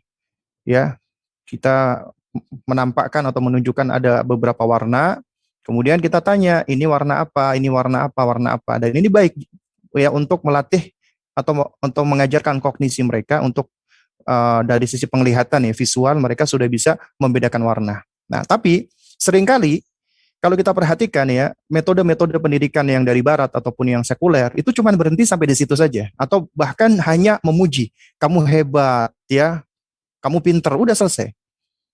Lupa yang paling mendasar dari itu semua, bahwasanya mata itu diberikan oleh Allah Subhanahu wa taala, dan Allah karuniakan itu. Kalau kita merujuk kepada surat An-Nahl tadi 78, la'allakum tashkurun, agar kamu bersyukur kepada Allah. Ya, jadi ketika kita mengajarkan anak, misalnya dia bisa melihat mata, kita harus banyak-banyak menyebut nama Allah. Masya Allah, ya, Subhanallah, Allahu Akbar. Ya, kita banyak menyebut nama-nama Allah di hadapan anak. Ya, kemudian kita kembalikan pertama itu adalah kepada Allah. Jangan langsung memuji anak, tapi dikembalikan dulu kepada Allah. Masya Allah, Allah berikan kamu mata, ya, sehingga kamu bisa melihat, bisa membedakan warna. Kemudian baru kita tanya, ya, siapa yang menciptakan, apa namanya, yang memberikan kamu mata, ya, Allah yang memberi kamu mata. Dengan mata kamu bisa melihat. Allah baik ya, Allah begitu baik karena Allah berikan kepada kita mata sehingga kita bisa melihat, kita bisa membeda-bedakan warna. Jadi kita harus bersyukur kepada Allah. Kita harus bersyukur. Nah, kalau bersyukur kita ajarkan ya, itu ada 3 rukun. Ya, bukan artinya kita sampaikan, anak ya ada 3 rukun syukur, tidak, tapi langsung kita praktekkan ya. Jadi jadi kita praktekkan ya. Yang pertama adalah kita tumbuhkan dari hatinya dia bahwasanya nikmat ini dari Allah, untuk membentuk al-i'tiraf, mengakui nikmat Allah Subhanahu wa taala. Kemudian baru yaitu at-talaffuz atau tahadduts bi ni'mah. Kita menyampaikan nikmat tadi. Di antaranya dengan cara kita mengucapkan tahmid alhamdulillah. Itu adab, mengajarkan adab kepada anak. Adab paling penting yaitu kepada Allah Subhanahu wa taala. Ya, ucapkan alhamdulillah. Baru kemudian kita ajarkan yang ketiga, semua karunia dari Allah Subhanahu wa taala itu haruslah digunakan dalam ketakwaan kepada Allah. Tidak boleh di dalam kemaksiatan ataupun di dalam perkara-perkara yang buruk. Ya. Jadi ini konsep yang perlu kita tumbuhkan pertama kali kepada mereka. Nah, yaitu agar mereka menjadi hamba yang bersyukur. Makanya kalau kita mengupas ya metode Luqman alaihissalam, itu ternyata ayat-ayat pertama setelah Allah memuji Luqman, Allah berikan hikmah, yaitu Allah berbicara tentang konsep syukur. Kenapa? Karena ibadah itu nggak bisa lepas dari yang namanya ya syukur kepada Allah. Ya, baru kemudian sabar. Nah, kita harus ajarkan yang pertama syukur. Dan syukur inilah yang nanti ya akan semakin membentuk anak-anak untuk semangat beribadah kepada Allah Subhanahu wa taala. Di antaranya kita ajarkan berdoa ya. Jadi untuk mengajarkan kepada anak-anak itu kita pertama harus sabar, nggak boleh tergesa-gesa. Jadi yang perlu kita pahami, kita ketika hendak mendidik anak-anak harus dengan hikmah. Hikmah itu juga memiliki 3 rukun. Rukun pertama adalah al-ilmu. Kita harus punya ilmunya. Harus punya ilmu. Karena kalau kita nggak punya ilmunya, apa yang akan kita ajarkan? Yang kedua, nggak cuma ilmu saja, juga harus al-hilmu, dengan cara yang santun, dengan cara yang baik, dengan cara yang lemah lembut. Ya, tidak dengan cara ngomelin, mencerocos, mengkritisi, melabeli, tidak dengan cara seperti itu. Baru kemudian yang ketiga dengan dengan at-ta'anni, yaitu tenang, tidak tergesa-gesa, tidak pengen instan. Apalagi nih anak baru usia 3 tahun ya. Jadi jangan lakukan pendekatan dengan cara paksaan ya, tapi lakukan pendekatan dengan cara memberikan contoh. Misalnya ketika dia mau makan, kita contohkan doa. Kita doa di hadapan dia ya. Kemudian kita jelaskan alhamdulillah Allah kasih kita makanan ya. Ya, itu kita jelaskan makanan ini adalah dari Allah Subhanahu wa taala ya. Jadi metodenya adalah jadikan anak itu tahbibu ila ta'ah, mencintai amal ketaatan, di antaranya doa. Jadikan dulu dia itu cinta. Makanya metode pertama adalah tahbib. Jadikan dia senang, mencintai dulu. Ya. Nah, baru kemudian setelah itu baru dita'wid, dibiasakan. Dan pembiasaan itu pun juga ada prosesnya. Ya, prosesnya itu ya pertama harus tadrij. Ya, artinya harus step by step. Nggak boleh langsung, nggak langsung semuanya diajarkan, tapi pelan-pelan, sedikit-sedikit. Kemudian juga dalam proses ta'wid ini juga mengharuskan kita harus setelah step by step ya adalah dengan cara yang lemah lembut tadi, dengan cara yang halus, yang santun, ya arif kuwalin. Kemudian yang berikutnya lagi adalah ketika kita mengajarkan kebiasaan atau pembiasaan kepada anak-anak, kita harus lakukan dengan istimror, berkesinambungan, ya. Jadi bukan sekedar anak ketika sudah bisa, sudah dilakukan, kemudian sudah kita biarkan. Jadi harus istimror, terus menerus, sehingga itu menjadi bagian dari kebiasaan dia. Dan anak-anak apabila sudah dibiasakan dari semenjak kecilnya, dan itu menjadi suatu adat buat dirinya, maka insya Allah itu akan terus tersimpan di dalam diri sang anak, ya. Dan ini yang tentu kita harapkan, dan betapa banyak pahalanya orang tua ataupun yang mengajarkan kebaikan-kebaikan ini. Karena ketika dia mengamalkan dari semenjak kecil sampai dia dewasa, bahkan sampai dia meninggal dunia, maka dia mengajarkan itu akan mendapatkan pahala. Nah, oleh karena itu makanya para orang tua jangan mau kalah dengan guru-guru TK-nya. Jadi ini momen bagi Anda untuk Anda membentuk ya investasi pada anak Anda dengan mengajarkan kebaikan-kebaikan, di antaranya adab-adab yang benar, agar ini bisa menjadi kebiasaan mereka. Karena setiap kali mereka melakukan kebaikan ini, maka kita akan mendapatkan pahalanya. Wallahu a'lam bishawab. Baik, Ustaz. Jazakallahu khairan, barakallahu fikum Ustaz atas jawabannya. Baik, kita akan masuk ke pertanyaan berikutnya dan kami ulangi kembali bagi Anda yang ingin langsung berinteraksi untuk bertanya kepada Ustadz, silakan untuk menelpon di line telepon 0822 8888 6630. Kami ulangi di 0822 8888 6630. Baik, kita akan masuk pertanyaan berikutnya. Ini ada pertanyaan dari kolom komentar kita di YouTube. Ustadz mau bertanya, anak saya umur 2 tahun, ketika saya tegur, anak saya kadang nggak terima, terus lempar barang atau pukul-pukul saya. Itu normal Kak Ustadz? Bagaimana solusinya? Jazakallahu khairan Ustadz. Baik, wa jazakillah khair. Yang perlu Anda perhatikan bahwa apalagi anak 2 tahun ini masih bayi ya, itu kemampuan kognisinya itu sangat terbatas sekali. Karena bisa jadi ketika Anda tegur, dia nggak tahu, dia nggak ngerti muatan dari isi teguran Anda. Yang dia dapatkan adalah bahasa bahasa nonverbal Anda. Bahasa nonverbal itu adalah bahasa ekspresi. Ketika Anda menegur, dia nggak tahu konten daripada isi teguran Anda itu apa, ya. Tapi yang dia perhatikan adalah apa? Adalah melihat wajah Anda, ekspresi Anda. Dia anak-anak itu kemampuan dia memahami ya itu bukan dari kemampuan verbal dulu sebenarnya, ya. Jadi dia mungkin bisa meniru, dia mungkin bisa mencontoh suara-suara yang dia dengar. Tapi ya bahasa yang pertama kali dia kuasai itu adalah bahasa-bahasa simbol, ya. Bahasa simbolik ini adalah dari apa?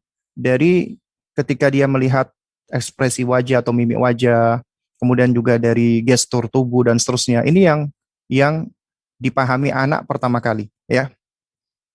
Nah, oleh karena itu, ya, kita sebagai orang tua juga harus sabar, harus ngerti tentang keadaan mereka. Bahkan kalau kita perhatikan ya, nanti kita bahas, yaitu di antara karakteristik anak-anak usia fulah adalah mereka itu memiliki sifat al-inad. Inad itu artinya suka ngeyel. Ya, suka ngeyel, suka ngebantah. Dan seringkali orang-orang tua itu langsung sudah punya anggapan, anak saya ini suka ngebantah, ini anak kurang ajar ini, anak-anak durhaka ini ya. Jadi sampai-sampai punya anggapan seperti itu. Ini adalah anggapan yang nggak pas, yang tidak benar. Kenapa? Berangkat dari ketidaktahuan dengan perkembangan anak. Padahal anak ketika dia ngeyel, ya itu adalah bagian dari anak itu sedang mengenali dirinya, mengenali kemauannya, mengenali perasaannya, mengenali keinginannya, ya. Dan dia belajar merespon sesuatu. Dan mereka itu belum mampu untuk tamyiz, ya, bainal khata wasawab. Mereka belum bisa membedakan antara mana yang benar, mana yang salah. Belum mampu mereka. Makanya usia mereka dikatakan tamyiz. Apalagi anak usia 2 tahun. Karena itu pendekatan kita kepada anak-anak, apalagi anak usia 2 tahun, ya, ketika Anda menegur dengan verbal saja, itu biasanya belum bisa dipahami secara seutuhnya oleh anak-anak Anda, ya. Nah, jadi yang lebih tepat lagi adalah apa? Adalah Anda ketika ingin menegur dia, misalnya dia melakukan sesuatu yang tidak menyenangkan, dengan cara baik, dengan cara yang ramah, ya. Jadi, misal contoh ya, misalnya ini anak itu suka mukul-mukul ya. Itu sebenarnya sekalian muliakan Allah. Anak ketika memukul itu bukan artinya dia bermaksud untuk menyakiti, tidak. Itu gerakan ataupun responnya mereka ya terhadap sesuatu. Jadi mereka menggerakkan anggota tubuhnya diantaranya dengan cara memukul. Ketika anak memukul, ya misalnya umiknya yang dipukul, nah dia akan melihat ekspresi umiknya, ekspresinya kaget atau ekspresi, nah itu adalah suatu hal yang menarik buat dia sehingga dia pengen mengulang-ulang lagi di situ. Jadi maksud saya adalah Anda nggak usah terlalu khawatir ketika anak melakukan hal-hal seperti itu. Anda tetap bersabar bersamai dia karena dia kemampuan kognisinya masih belum berkembang. Dan ketika dia melakukan hal-hal seperti itu, dia masih belum berdosa, ya. Nah, cuman tinggal kita arahkan pelan-pelan. Kita arahkan dia, ya. Misal contoh ya, anak-anak suka melempar misalnya. Itu adalah suatu hal yang fun mungkin menurut mereka. Ya, ini suatu hal yang menyenangkan, yang excite. Ada barang dilempar. Kemudian nah nggak boleh lempar-lempar ya. Nah dia cuma tahu nggak boleh, dia dengerin, kemudian dia melihat ekspresi orang tuanya, ibunya, ya. Kok ibunya wajahnya seperti itu ya? Nah, terus akhirnya anak itu kadang-kadang dia merespon secara spontan, ya, emosi kan, karena anak-anak juga masih belum begitu mengenal emosinya, melihat ibunya misalnya cukup memicingkan mata saja dia sudah merasa nggak nyaman, dia nangis, nangis kemudian dia berteriak-teriak dan misalnya, ya. Nah, jadi inilah seringkali yang menyebabkan ya munculnya itu tadi apa kekhawatiran-kekhawatiran dari para orang tua, khususnya para ibu yang sebenarnya ya ini suatu hal yang masih dalam dalam taraf normal sebenarnya. Jadi nasihat saya adalah ya, Anda tidak perlu kepada anak-anak apalagi usia 2 tahun itu banyak menegur ataupun melakukan apa teguran-teguran seperti itu. Ya, apalagi dengan verbal misalnya. Ya. Jadi cukup Anda berusaha untuk memahami dia, tunjukkan kasih sayang pada dia, ya, yaitu diantaranya dengan ekspresi, dengan gestur, dan juga dengan perkataan, ya. Nah, terus kemudian baru kita bisa apa mengarahkan dia misalnya ketika dia melempar bolpen ya. Nah, ajarkan ya misalnya adik ini namanya bolpen. Bolpen tidak untuk dilempar ya. Bolpen tidak untuk dilempar ya. Terus kemudian ini namanya penghapus, penghapus tidak untuk dilempar. Ya itu kita ajarkan pelan-pelan ya.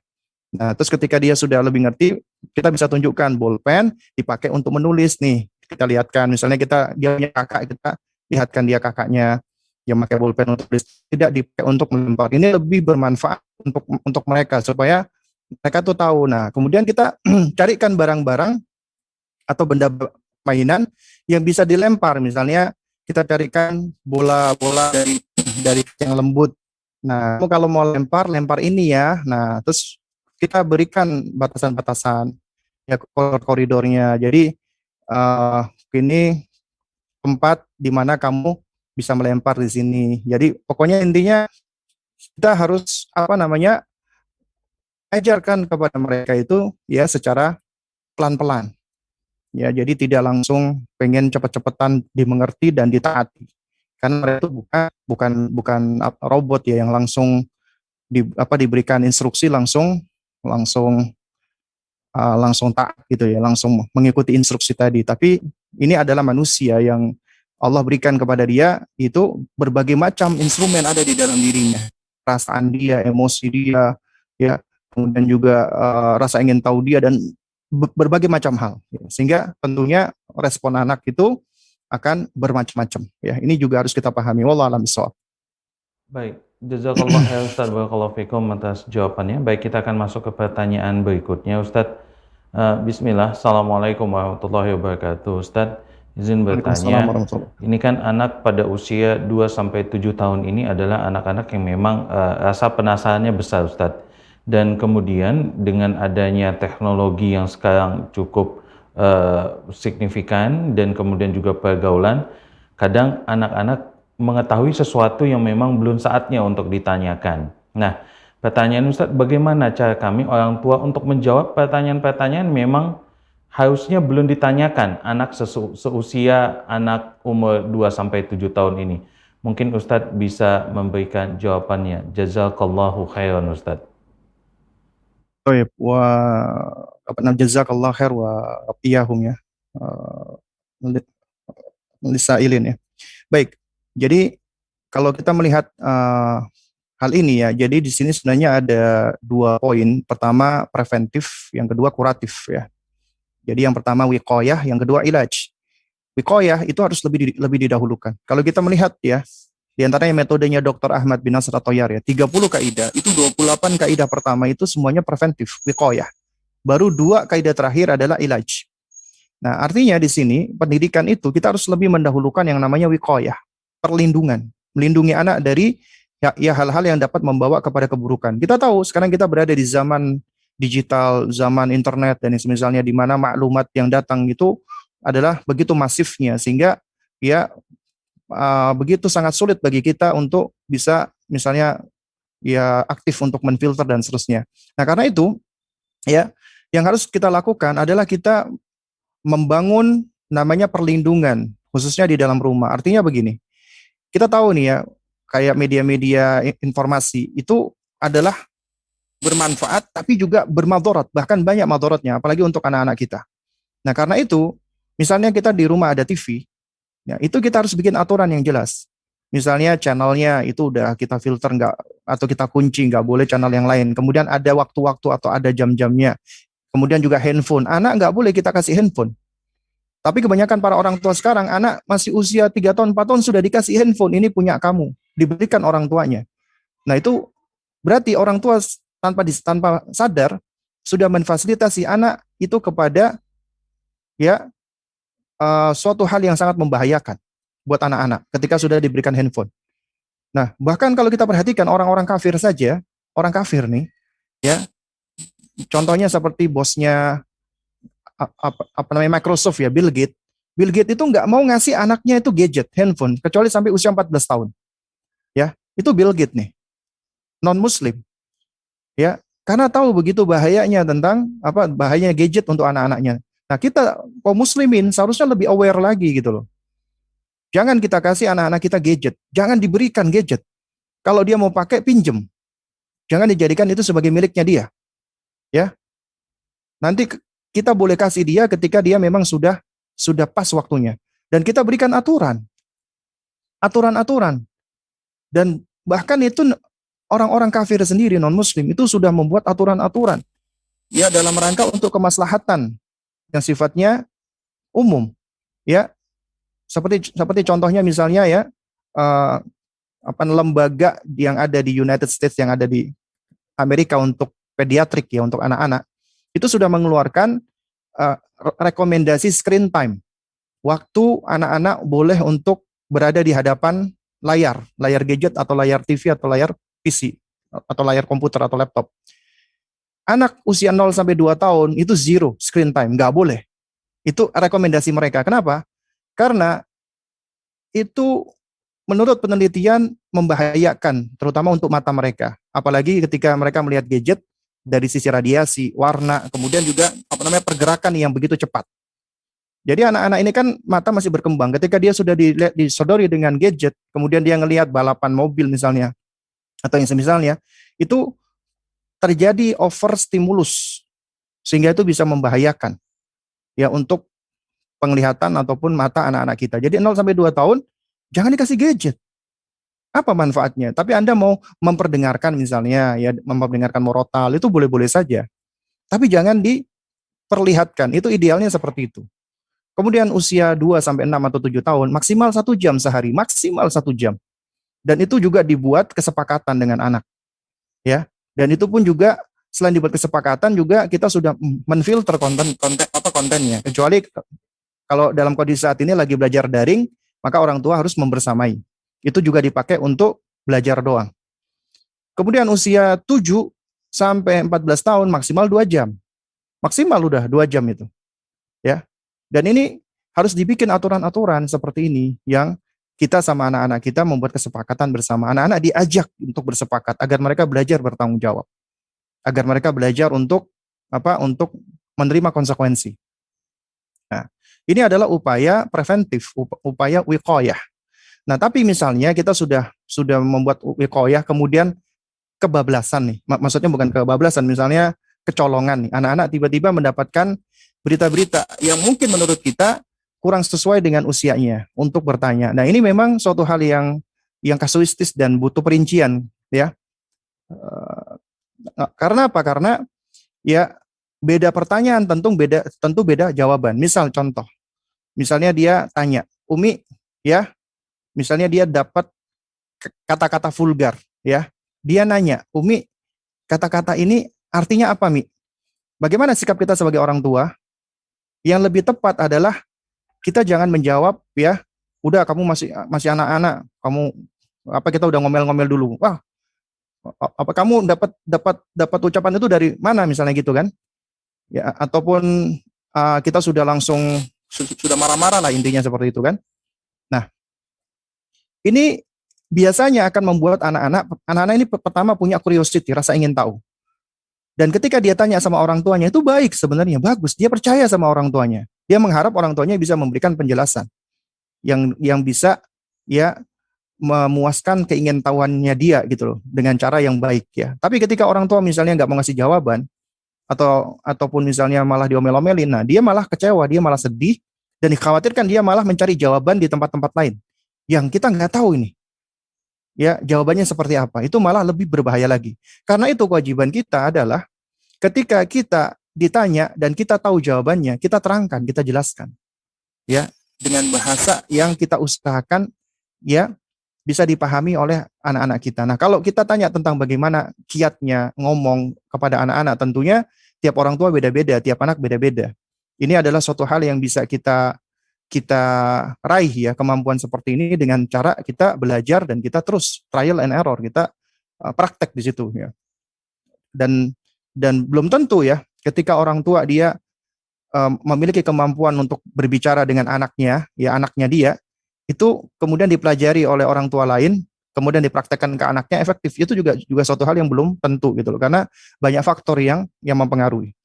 Jadi intinya, ketika anak bertanya, maka jelaskan sesuai dengan kenyataan, tanpa berbohong, tanpa tanpa kita istilahnya itu kita ya intinya bohong ya. Jadi jangan sampai kita bohong atau jangan sampai kita memberikan informasi yang salah ataupun yang keliru. Bedanya kita berikan informasi kepada mereka itu ya apabila itu memang belum usianya itu secara global saja. Contoh misalnya, Umi, uh, apakah benar Mi kalau kalau aku dulu itu dilahirkan dari Umi keluar dari tempat pipisnya Umi. Nah ini ada loh anak-anak yang tanya seperti itu, ya. Jadi keluar dari tempat pipisnya Umi, misalnya seperti itu ya. Dia nanya. Nah ini sebenarnya adalah pertanyaan yang orang tua nggak perlu khawatir. Kita terangkan aja apa adanya. Ya memang benar nak, kamu dulu tumbuh di perutnya Umi. Umi ini Allah berikan rahim. Kamu berkembang di perutnya Umi selama 9 bulan, kemudian kamu dilahirkan. Ya memang benar, kamu dilahirkan keluar dari itu. Kita bahasakan dengan bahasa yang mudah buat mereka. Misalnya dari yang sama dengan tempat pipisnya Umi, misalnya seperti itu ya. Itu jelaskan, ya. Duh, Umi itu terus apa nggak sakit? Sakit. Jadi kita jelaskan supaya anak ngerti gitu loh, ya. Dan ini adalah kita memberikan maklumat kepada mereka. Kemudian kalau mereka tanya, Umi, lalu bagaimana Mi kok aku bisa ada di perutnya Umi? Misalnya seperti itu yang nanya. Ya kita jelaskan. Yang pertama adalah Allah Subhanahu wa taala itu memberikan karunia kepada Abi sama Umi. Pertama, Allah karuniakan kepada Umi ya Abi kamu. Jadi kita menunjukkan kita menyayangi pasangan kita. Abi itu adalah karunia yang Allah berikan untuk Umi. Abi sama Umi Allah berikan kasih sayang. Abi sama Umi saling menyayangi. Nah, buah dari kasih sayang Abi sama Umi, kita jelaskan global saja. Itu adalah apa? Adalah akhirnya Allah berikan kamu. Kamu akhirnya Allah berikan dia tumbuh di dalam perutnya Umi. Umi, lalu bagaimana ini? Nah, itu jadi intinya kita berusaha menjelaskan kepada mereka ya, jangan pernah kita takut untuk menyampaikan sesuatu dengan alasan vulgar lah dan lain sebagainya. Kita jangan khawatir gitu loh. Dan juga kita nggak usah khawatir juga kalau misalnya anak-anak ini nanti dia akan salah paham dan yang semisal. Selama kita menjelaskan dengan baik ya, dengan detail ya, dengan ilmiah sesuai dengan perkembangan kognisinya anak, insya Allah anak akan bisa menerima. Beda sama orang tua yang malah menyembunyikan, nggak mau menyampaikan, nutup-nutupi, bahkan sampai nakut-nakuti atau yang sebenarnya ini malah kurang baik ya. Wallahu a'lam bishawab ya. Jazakallah khairan Ustaz, barakallahu fikum. Dan pemirsa Syah TV, karena waktu kita juga sudah hampir selesai, maka ini adalah pertanyaan terakhir yang akan kami tanyakan ke Ustadz. Ini ada pertanyaannya yang akan kami bacakan. Assalamualaikum Ustadz, anak saya 2 tahun gampang sekali nangis. Kalau menginginkan sesuatu dia nangis, apalagi kalau bertemu orang baru. Bagaimana cara kita dalam mendampingi anak seperti itu? Jazakillah khairan Ustadz. Jazakallah khairan Ustadz maksudnya. Baik, wa jazakallah khair wa iyaha. Jadi inilah pentingnya kita orang tua ngerti berusaha untuk ngerti tentang anak kita, sifat-sifatnya, karakteristiknya, dan hal-hal yang membuat anak kita itu secure atau insecure, merasa aman dan tidak aman. Dan tiap anak itu beda-beda, ya. Dan memang ya ada sifat-sifat yang memang unik ya pada tiap-tiap anak. Ada anak-anak yang merasa insecure dia ketika ketemu sama orang lain, ya. Jadi kayak contohnya misalnya ya, saya punya ponakan ya. Ada ponakan saya satu ya, usianya masih 2 tahun ya, kurang dari 2 tahun.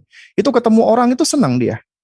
Ya, malah dia ketemu orang lain itu dia senang, malah suka ngeliatin, malah kayak diajak main. Sama saya punya lagi ponakan yang satunya lagi ya, itu takut ketemu ketemu orang lain. Ketemu orang asing dia tuh merasa insecure. Dia selalu berada di belakang uminya atau dia selalu inginnya selalu dekat sama uminya. Karena dia merasa tidak nyaman.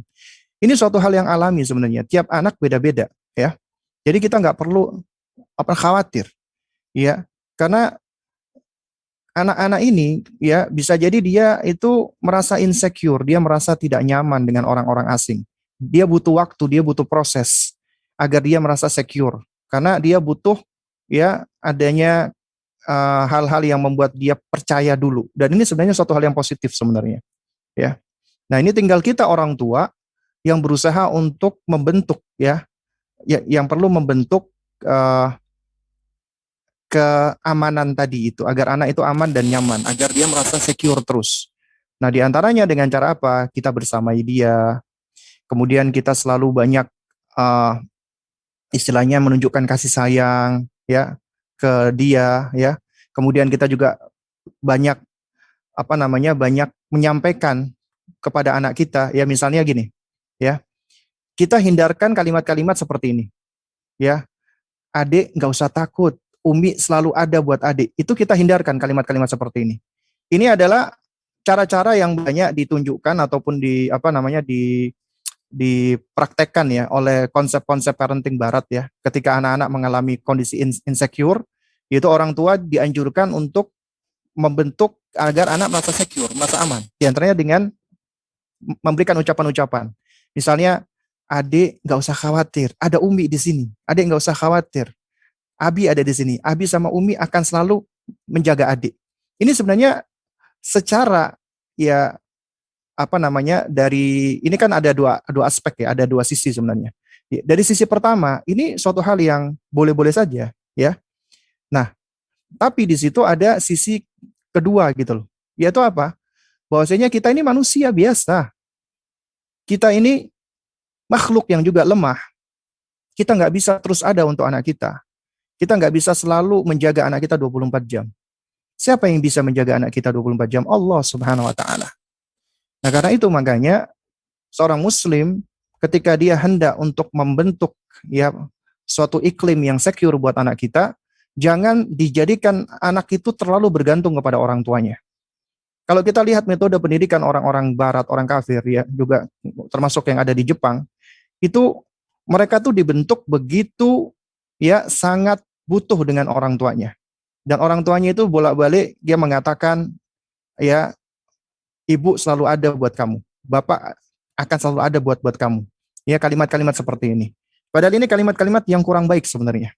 Seharusnya apa? Seharusnya kita menggunakan kalimat ya, yaitu apa? Misalnya anak kita insecure, kita sampaikan ya.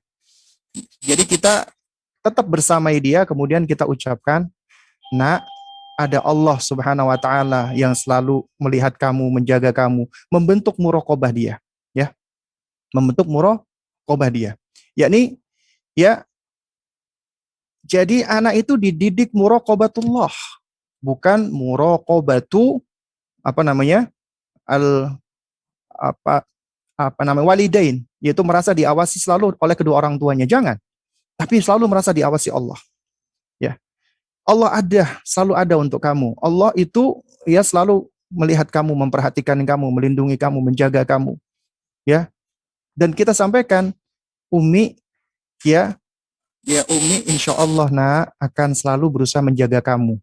Tapi yang selalu bisa menjaga kamu terus-terusan adalah Allah. Ya.